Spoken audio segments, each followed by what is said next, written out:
Welcome to number 1 news. This is Mallika. చేనేత కార్మికులకు ఇచ్చిన హామీలను కూటమి ప్రభుత్వం వెంటనే నెరవేర్చకపోతే రాష్ట్ర వ్యాప్తంగా ఆందోళనను తీవ్రతరం చేస్తామని హెచ్చరిస్తున్నారు చేనేత సంఘాల నేతలు. చేనేత కార్మికుల న్యాయమైన డిమాండ్లు పరిష్కరించాలని కోరుతూ ఆంధ్రప్రదేశ్ రాష్ట్ర చేనేత సంఘాల ఐక్య కార్యాచరణ కమిటీ ఆధ్వర్యంలో గుంటూరు జిల్లా మంగళగిరిలోని నేతన్న సర్కిల్ వద్ద 48 గంటల నిరాహార దీక్ష చేపట్టారు. ఫిబ్రవరిలో చేనేత గర్జన నిర్వహించి ప్రభుత్వానికి మా సమస్యలన్నిటి గురించి వివరించామని, అయితే మీ సమస్యలన్నింటినీ పరిష్కరిస్తామని మాట ఇచ్చి మోసం చేసిందని, అందుకే ఈ నిరాహార దీక్ష చేస్తున్నామన్నారు చేనేత సంఘాల నేతలు. నా పేరు బండారు ఆనంద ప్రసాద్. ఆంధ్రప్రదేశ్ రాష్ట్ర చేనేత సంఘాల ఐక్య కార్యాచరణ కమిటీకి అంటే ఈ జాయింట్ యాక్షన్ కమిటీకి కో కన్వీనర్గా ఉన్నాను. పెడన మున్సిపాలిటీకి చైర్మన్గా చేస్తున్నాను. ఆల్ ఇండియా వీవర్స్ ఫెడరేషన్కి వ్యవస్థాపక జాతీయ అధ్యక్షుడిగా చేశాను. వాస్తవంగా ఈ ప్రపంచంలో ఎటువంటి యంత్రాలు మరమగ్గాలు సాంకేతిక లేనప్పుడే ఒక మగ్గాన్ని కనిపెట్టి ఆ మగ్గం మీద చేనేత వస్త్రాన్ని నేర్చి ఈ సమాజానికి అందించిన జాతి చేనేత జాతి. అంటే ఈ సమాజం గౌరవాన్ని మానాన్ని కాపాడిన జాతి చేనేత జాతి. అలాగే ఈ చేనేత వస్త్రం ఇది సహజసిద్ధంగా పండిన పత్తితో దారాన్ని తయారు చేసి ఆ దారంతో చేనేత కార్మికుడు నైపుణ్యంతో తయారు చేసిన వస్త్రం ఇది. ఈ వస్త్రం మూలంగా ఎటువంటి పర్యావరణ హాని జరగదు. పైగా ఈ వస్త్రాన్ని ధరిస్తే మనిషికి ఎటువంటి శ్వాసకోశ సంబంధ రోగాలు కానీ చర్మ సంబంధ రోగాలు కానీ అనారోగ్యం కానీ వచ్చే పరిస్థితి లేదు. ఇది సహజ సిద్ధమైన వస్త్రం కాబట్టి ఇటువంటి వస్త్రం అంటే ఈ చేనేత వృత్తి భారతదేశ సంస్కృతి సాంప్రదాయాలతో మిళితమై ఉంది. భారతదేశ వారసత్వ సంపద ఇది ఒక చారిత్రాత్మక కళ. ఇటువంటి కళని రక్షించాల్సిన ప్రభుత్వం ఈ కళని అంతరించిపోయే విధంగా చర్యలు తీసుకుంటా ఉందనేది మా అందరి బాధ, మా అందరి ఆలోచన కూడా. ఇది మంచి పద్ధతి కాదు. ఈ వృత్తిని పరిరక్షించని చెప్పి అనేక సందర్భాలుగా ఈ వృత్తి అంతరించిపోతా ఉంది. ఈ వృత్తికి మీరు సహకారం అందించండి. చేనేత సహకార సంఘాలకు ఇవ్వాల్సిన ప్రభుత్వ బకాయిలు ఏదైతే ఉందో 2203 కోట్లు అది ఇవ్వండి. అలాగే చేనేత కార్మికునికి గత ప్రభుత్వం ఏదైతే 24,000 ఇచ్చిందో ముఖ్యమంత్రి చంద్రబాబు నాయుడు గారు ఎన్నికలకు ముందు చీరాల్లో గత ప్రభుత్వం 24,000 ఇస్తే దానికి ఒక 1,000 రూపాయలు అదనంగా వేసి మేము 25,000 రూపాయలు ఇస్తామని చెప్పి మమ్మల్ని నమ్మించి మా చేనేతలు ఓట్లు వేయించుకుని ఈరోజు అధికారాన్ని చేపట్టిన తర్వాత ఆ ఇచ్చిన హామీని మర్చిపోయి 2 సంవత్సరాలు అవుతున్నా అమలు చేయకుండా మరి చేయటం అనేది చాలా దారుణం. ఇది చేనేతలను మోసగించినట్టుగానే మేము భావిస్తూ ఉన్నాం.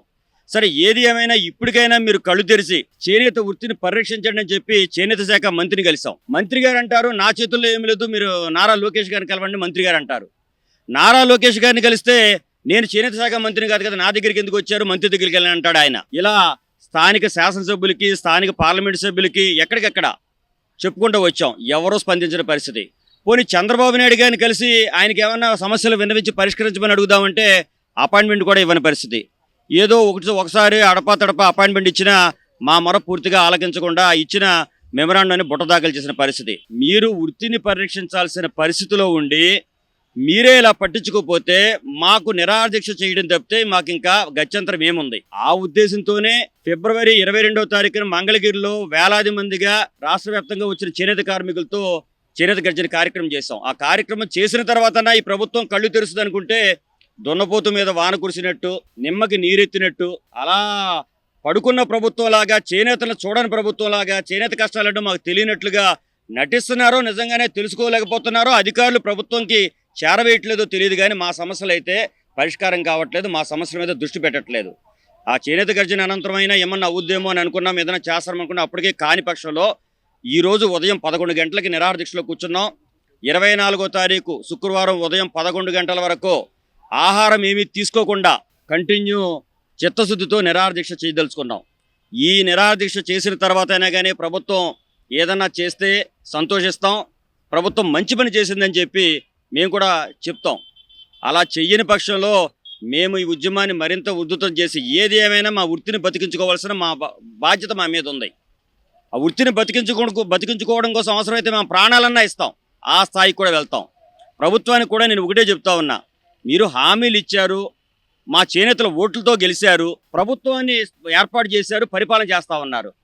ఇప్పటికీ మీరు ఇచ్చిన హామీని అమలు చేయకపోతే మీరు స్వచ్ఛందంగా చెప్పండి, మేము చేనేతలను మోసం చేయడం కోసమే తప్పుడు హామీ ఇచ్చాము, మాకు చేసే ఉద్దేశం లేదని చెప్తే అప్పుడైనా మేము నిరాహార దీక్ష విరమించుకుంటాం. లేదా హామీని మేము ఇచ్చాము, ఇచ్చిన మాట వాస్తవం, చేయాల్సిన బాధ్యత మా మీద ఉందని హామీలు నెరవేర్చండి. రెండిట్లో ఏదో ఒకటి చేయకుండా, ఇటు చంపకుండా ఇటు బతికించకుండా అర్ధంతరంగా మమ్మల్ని నడికత్తుల్లో పెట్టేసి మా చేనేత కార్మికుల నరకయాతన పెడతా ఉన్నారు. ఇస్తే ఇస్తామని చెప్పి ఇవ్వండి, ఇవ్వకపోతే ఇవ్వనన్నా తేల్చి చెప్పండి. మా పద్ధతి ఏదో, మా ఉద్యమ పోరాటం ఏదో మేము చూసుకుంటాం. దయచేసి ఇంకో విజ్ఞప్తి కూడా చేస్తా ఉన్నా. రేఖారాణి గారు ఐఏఎస్ అధికారి, హ్యాండ్లూమ్ కమిషనర్గా, ఆప్కో ఎండీగా మీరు కొనసాగిస్తూ ఉన్నారు.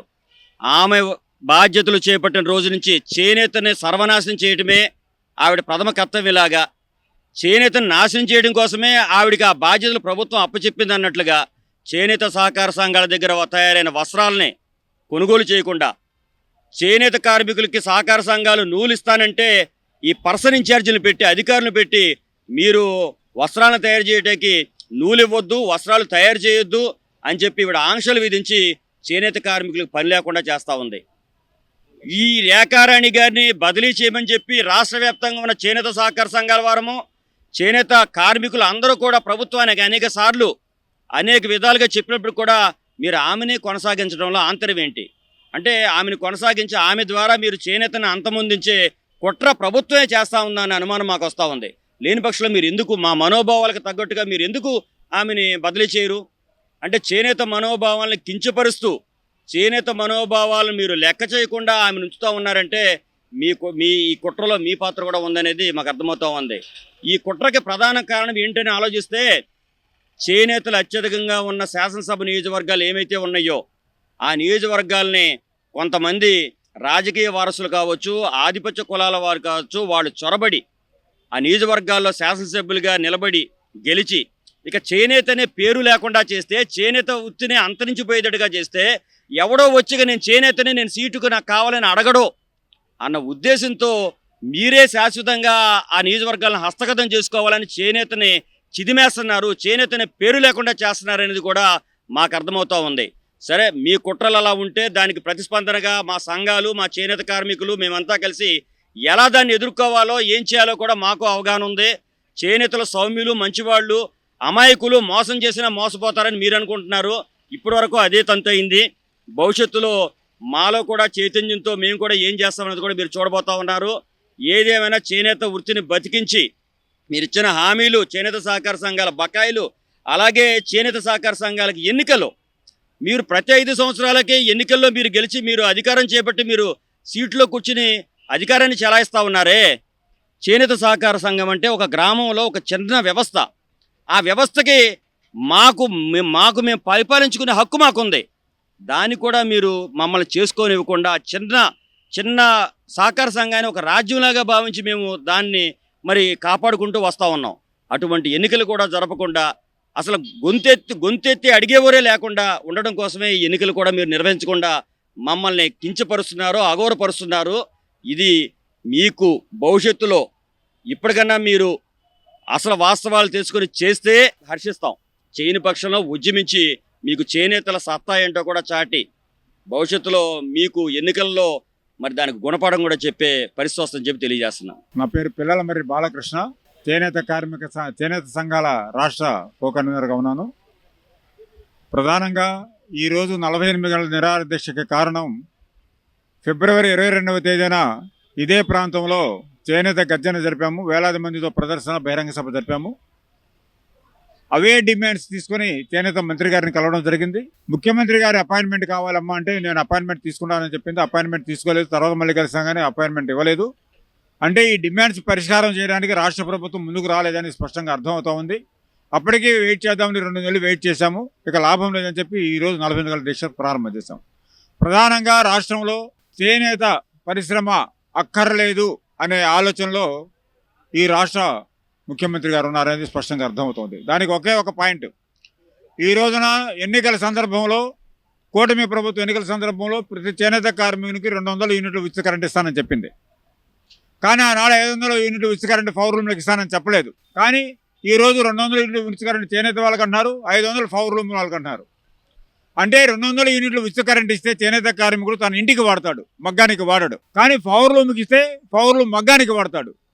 పవర్ లూమ్ మగ్గానికి వాడితే పవర్ లూమ్ బట్ట మార్కెట్లో తక్కువ ధరకు వస్తుంది. ఇప్పటికే చేనేత చీర 1000 రూపాయలు ఉంటే పవర్ లూమ్ చీర 400 ఉంటే వాళ్ళు ఎక్కువ రేటు అమ్ముకొని 700లకు అమ్ముకున్నారు, వాళ్ళకి 300 లాభం వస్తుంది. అదే ఎక్కువ ఖర్చు అవుతుంది. అందుకని చేనేత సంక్షోభంలో పడి చేనేత కార్మికులు పనులు లేకుండా పోతా ఉన్న పరిస్థితి కనబడుతుంది. మరి ఇప్పుడు 500 యూనిట్లు పవర్ లూమ్లకు ఇచ్చిన తర్వాత ఇంకా మార్కెట్లో బట్ట తక్కువ ధరకు వస్తే ఈ కాస్త వృత్తి కూడా లేకుండా పోతుంది. ఆ విధంగా చేనేత ధ్వంసం అవుతుంది. అప్పుడు ఏమవుతుంది? 200 యూనిట్లు ఇస్తానని చెప్పినటువంటి చంద్రబాబు నాయుడు మగ్గాలు మూలపడిపోయిన తర్వాత 200 యూనిట్లు ఉచిత కరెంట్ ఇవ్వాల్సిన అవసరం లేదు. ఇస్తానని చెప్పిన 25,000 రూపాయలు వాళ్ళకి ఇవ్వాల్సిన అవసరం లేదు. అందుకని ఈ విధంగా 500 యూనిట్లు వాళ్ళకి ఇచ్చి చేనేతని లేకుండా చేసి వాళ్ళ స్కీములు కూడా అమలు జరపకుండా చేయడానికి ఎత్తుగడేసినటువంటి నేపథ్యం కనపడతా ఉంది. అదేవిధంగా సహకార సంఘాలకి 203 కోట్ల రూపాయలు బకాయి ఉన్నది. అది యారన్ సబ్సిడీ పావుల వడ్డీ రిబేట్ కింద. అంటే రిబేట్ అంటే మీకు అర్థం కావాల్సింది ఏంటంటే వస్త్రం సొసైటీ వాళ్ళు తయారు చేసి మార్కెట్లో అమ్మితే 30% రిబేట్ అని చెప్తాడు. కొనుగోలుదారు 30% 100కి 30 రూపాయలు తక్కువ తీసుకొని కొనుక్కుంటాడు. ఆ 30 రూపాయలు ప్రభుత్వం వీళ్ళకి ఇవ్వాలి, కానీ ప్రభుత్వం వీళ్ళకి ఇవ్వట్లేదు. కాబట్టి మార్కెట్లో సొసైటీల వాళ్ళకి పని లేకుండా పోతున్నాయి, కార్మికులకు పని లేదు. అందుకని 2017 నుంచి సొసైటీలకు ఇవ్వాల్సిన 203 కోట్ల రూపాయలు వెంటనే విడుదల చేయాలని ఒకటి. అట్లానే సొసైటీలో పనిచేసే చేనేత కార్మికులు వాళ్ళు చేసిన శ్రమలో నుంచి 108 రూపాయలు ఆపుతారు. అక్కడ ప్రభుత్వం 16 రూపాయలు ఇస్తే వాళ్ళకి ఇస్తుంది. ఇది 27 కోట్ల రూపాయలు ఇవ్వాలి చేనేత కార్మికులకి. అంటే చేనేత కార్మికులు శ్రమ చేసిన 9 కోట్ల రూపాయలు వాళ్ళే ఉన్నాయి ఇప్పుడు ప్రభుత్వం దగ్గర. ఆ 27 కోట్ల రూపాయలు అవి కూడా ఇవ్వాలని చెప్పి డిమాండ్ చేస్తూ ఉన్నాం. అదే కాకుండా చేనేతకి కేటాయించిన 11 రకాల రేషన్లు, ఈ 11 రకాల ఐటమ్స్ అనేవి పవర్ లూమ్ల వాళ్ళు తయారు చేయకూడదు. ఇది రాజీవ్ గాంధీ గారు ఉన్నప్పుడు చట్టం చేశారు, కానీ పవర్ లూమ్ల వాళ్ళు తయారు చేస్తున్నారు. అందుకని 11 రకాల రిజర్వేషన్ యాక్ట్ అమలు జరపాలని, ఉల్లంఘించిన పవర్ లూమ్ యజమానులపై చర్యలు తీసుకోవాలని చెప్పి మా డిమాండ్గా ఉన్నది. ఇదే కాకుండా ఇంకా మనం చూడాలంటే సొసైటీలకి సీసీ ఉంది, అంటే క్యాష్ క్రెడిట్ ఉన్నాయి, అవి రద్దు చేయాలి. ఎందుకని? ఇప్పుడు నాబార్డు దగ్గర అప్పు తీసుకొని తయారు చేసి వస్త్రాలు మార్కెట్ ప్రభుత్వానికి ఇస్తున్నారు.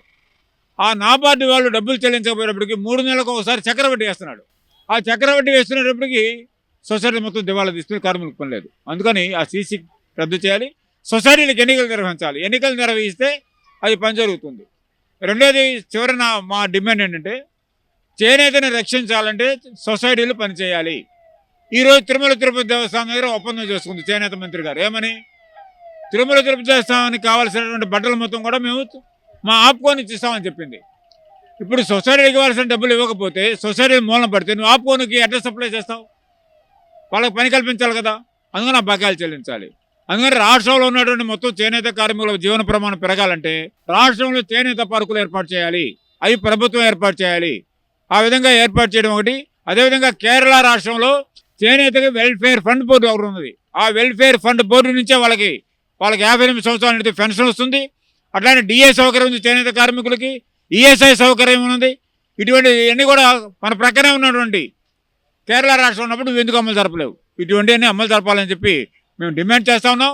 ఈ 48 గంటల నిరాహార దీక్ష ప్రధానంగా సొసైటీకి ఇవ్వాల్సిన డబ్బులు ఇవ్వాలి, త్రిఫ్ట్ ఫండ్ ఇవ్వాలి, 200 యూనిట్లు ప్రతి చేనేత కార్మికునికి ఇవ్వాలి, ఎన్నికలు జరపాలి అనే డిమాండ్స్తో మేము చేస్తున్నాం. ఈ నిరాహార దీక్షలు 48 గంటలు చేసిన తర్వాత ఒక 4 రోజులు టైం ఇస్తాం ఈ రాష్ట్ర ప్రభుత్వానికి. 4 రోజుల్లో కనుక మళ్ళీ డిమాండ్స్ అమలు జరపకపోతే పెద్ద ఎత్తున ఆందోళన చేస్తాం. అయితే రాష్ట్ర ప్రభుత్వం, కేంద్ర ప్రభుత్వం ఒక ఆలోచనలు ఉన్నాయి. చేనేత కార్మికులు కదలరు, ఎటువంటి ఆలోచనలు చేయరు, వాళ్ళు సామరస్యంగా పోతారని చెప్తుంది. మేము ఒకటే చెప్తున్నాం ఈ రాష్ట్ర ప్రభుత్వానికి, కేంద్ర ప్రభుత్వానికి, భారతదేశంలో స్వతంత్ర పోరాట చరిత్ర తీసుకోండి. చేనేత కార్మికులు కదలరని చెప్పి అనుకున్నారు. మహాత్మా గాంధీ గారు ఈ దేశంలో వ్యవసాయం, చేనేత 2 ప్రధాన వృత్తులు, ఈ రెండింటిలో వాళ్ళు పాల్గొనకపోతే స్వతంత్రం రాదని చెప్పాడు. చేనేత వాళ్ళు స్వతంత్ర పోరాటం పాల్గొనలేదు. ఆయన కొల్లగడం మొత్తం దేశం మొత్తం తిరిగాడు. అప్పుడు ఆయన ప్రకటించాడు చేనేత వాళ్ళు రాదు, పోరాటం రాదు, స్వతంత్రం రాదు మనకని. చేనేత వస్త్రాలను బహిష్కరించండి, ఖాదీ వాడని ఆయన సుధాకర్ ఆడడం అడిగాడు. అప్పుడు స్వతంత్ర పోరాటంలో చేనేత కార్మికులు మొత్తం పాల్గొని బ్రిటిష్ సామ్రాజ్యవాదులు మొత్తం కూడా ధ్వంసం చేసే వస్తువులు మొత్తాన్ని కూడా స్వతంత్ర పోరాటంలో పాల్గొని షోలాపూర్ పట్టణాన్ని హస్తగతం చేసుకొని పరిపాలించిన చరిత్ర చేనేత కార్మికులది. అటువంటి పరిస్థితి మీరు తీసుకొచ్చుకోకుండా చేనేతల సమస్యలు పరిష్కారం చేయాలని చెప్పి మేము డిమాండ్ చేస్తా ఉన్నాం.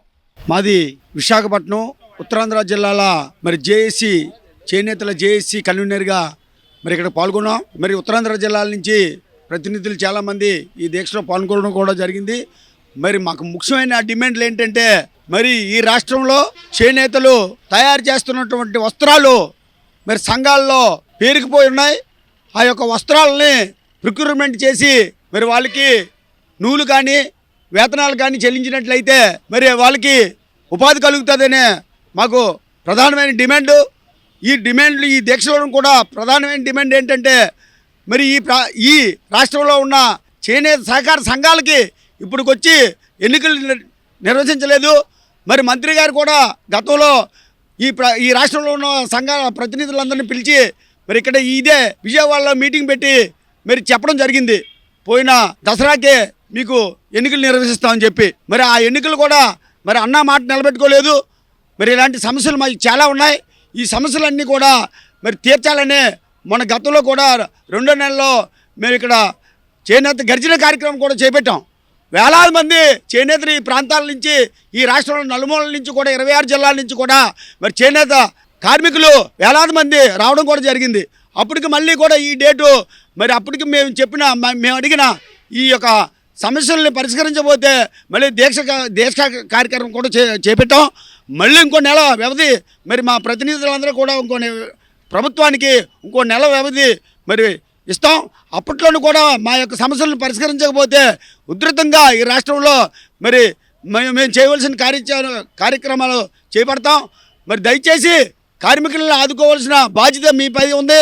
మరి కార్మికుల్ని మరి ఇలా మీరు వేధింపులకు గురి చేస్తూ మరి అధికారులు కానీ మరి కమిషనర్ కానీ ఇలా వేధింపులకు గురి చేస్తూ మరి మాకు మానవ హక్కుల ఉల్లంఘన కూడా చేస్తున్నట్టు మాకు కనిపిస్తుంది. దానికి కూడా మేము త్వరలోనే మానవ హక్కుల ఉల్లంఘనకు కూడా మేము మరి ఫిర్యాదు చేస్తాం. మరి ఇలా కాకుండా మాకు తక్షణమే మా సమస్యలు పరిష్కరించాలని ఈ దీక్ష పెట్టడం జరిగింది. అందరికీ నమస్కారం. నా పేరు ఓర్స్ వీరభాస్కర, ఆంధ్రప్రదేశ్ బీసీ సంక్షేమ సంఘం చేనేత రాష్ట్ర అధ్యక్షుల్ని. ఈరోజు నిరాహార దీక్ష చేపట్టడం జరిగింది. అలాగే రాబోయే గతంలో నారా లోకేష్ గారు యువగలం పాదయాత్రలో ఆ రోజు మా చేనేత రంగాన్ని దత్తత తీసుకుంటామని చెప్పి నమ్మబలికిన నారా లోకేష్ గారు ఈరోజు ఏమైనారు, మా చేనేత రంగం పట్ల చాలా చిన్న చూపు చూస్తున్నారు.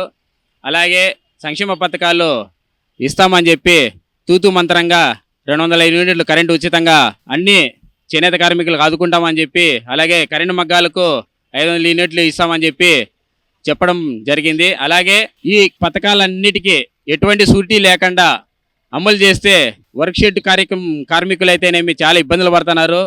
అలాగే ఈ సంక్షేమ పథకాలని ఎటువంటి సూరిటీ లేకుండా అమలు చేస్తే బాగుంటుందని చెప్పి మేము కోరుతున్నాము. అలాగే సిల్క్ రాయితీ పాస్బుక్లు ఎప్పుడూ మూలన పడినాయి. ఆ సంక్షేమ పథకాలని ఇట్లాంటివి ఇంకా చాలా ఉన్నాయి. ఈ సంక్షేమ పథకాలని అమలు చేసి మన చేనేత రంగాన్ని కాపాడవలసిందిగా కోరుచున్నాం.